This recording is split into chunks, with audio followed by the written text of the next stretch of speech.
ఇప్పుడే జీ5 app download చేయండి. చూడండి మీ ఫేవరెట్ టీవీ షోస్ ఎప్పుడైనా ఎక్కడైనా. పెద్దమ్మా, జాబిల్లొస్తే అందరికీ సంతోషమే, కానీ ఎలా వస్తుంది? ఇన్ని ఇయర్స్గా రాంది ఈ 2 రోజుల్లో ఎలా వస్తుంది? జాబిల్లి వస్తుందని నానమ్మగా నేను నమ్ముతున్నాను. కన్న తండ్రిగా శివదేవ్ నమ్ముతున్నాడు. చిన్ననాటి స్నేహితుడిగా పృథ్వీ నమ్ముతున్నాడు.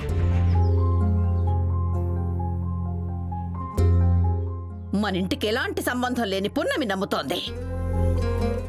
కానీ నా ఇంటి మనుషులైన మీరే నమ్మడం లేదు.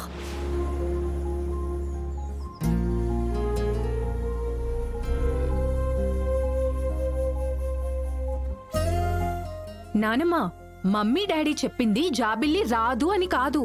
ఎప్పుడొస్తుందో తెలియని జాబిల్లి కోసం ఆలోచించుకుంటూ కూర్చుంటే ఎలా అని వాళ్ళ బాధ.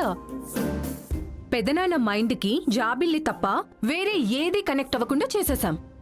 దాని గురించే ఇలా అయిపోయారు. అంటే ఏంటి మాయుక నువ్వు అనేది? జాబిల్లి ప్లేస్లో నువ్వు తప్పిపోయింటే కూడా మీ అమ్మ వాళ్ళు ఇలాగే ఆలోచించేవాళ్ళ? ఇలానే ఆలోచించేవారా ఏంటి పృథ్వీ?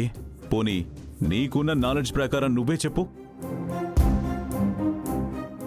జాబిల్లి 2 రోజుల్లో వస్తుందా? ప్రతి ఏడాది జాబిల్లి పుట్టినరోజుకి ఇదే కదా చేస్తున్నాం. నమ్మకం పెట్టుకుంటే తప్పే ఉంది అంకుల్. ఈ పుట్టినరోజుకి జాబిల్లి వస్తుంది. పృథ్వీ, ఇక వాదనలు అనవసరం. ఎవరి పనులు వాళ్ళు చూసుకోండి. పున్నమి, శివదేవుని లోపలికి తీసుకెళ్ళమ్మా. అలాగే అయ్యగారు, రండి. పోదాం.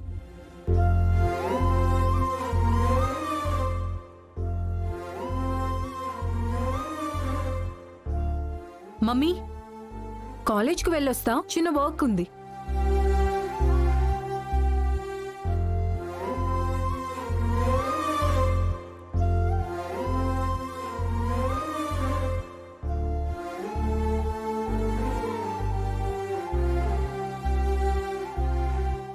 పృథ్వీ,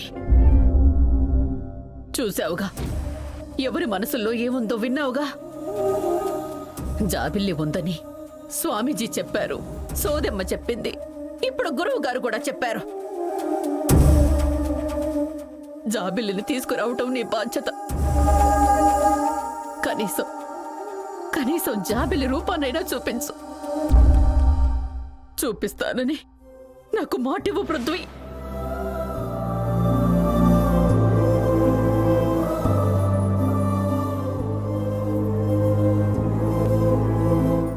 ఈ పుట్టినరోజుకి జాబిల్లి జాడగాని జాబిల్లి రూపంగాని తెలియకపోతే తట్టుకునే శక్తి నాకు లేదు. అంత మాట మాట్లాడకండి రాజమాత. జాబిల్లి ఎక్కడున్నా నేను తీసుకొస్తాను. పృథ్వీ, మీరేం బాధపడకండి రాజమాత. జాబిల్లిని తీసుకురాలేకపోతే జాబిల్లి రూపానైనా మీకు చూపిస్తాను. జీ5 యాప్ డౌన్లోడ్ చేసి అన్ని ఎపిసోడ్స్ పూర్తి ఉచితంగా చూడండి.